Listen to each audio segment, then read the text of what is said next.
and welcome to another episode of BLG News for the week of July the 21st. I'm Marcus Boston. We've got three quick stories in the news this week, and the first one that I would like to start off talking about is, by the time that you get this video and this BLG News update, Renee and I will have went to see the movie The Purge 2, Anarchy. We had an opportunity to see the first Purge, and if you haven't seen that movie, it's a really good movie. I thought it was really interesting the way that they did it. I liked it. It was a lot different than what I thought it was going to be about. So we're going to go off and we're going to see the second Purge, and of course we will have a good review for you and let you know what we thought about that one.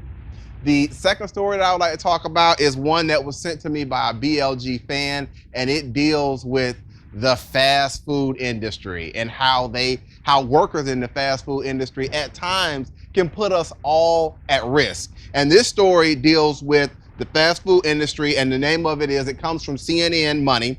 These fast food workers have to work and they risk it all at making us all sick. The story goes on to say that stay home if you're sick. That's the message to fast food industry workers from the nation's public health watchdog and the Centers for Disease Control and Prevention. The problem is staying home is not an option for people in the fast food industry. 70% of them who work in this particular industry are paid very low wages, and if they're sick, they don't get paid. They don't have sick days. So in many instances, these individuals, they show up to work and they're still sick. So that is a very, very interesting story, and it goes to show you that, that fast food workers who are sick, they can put us all at risk.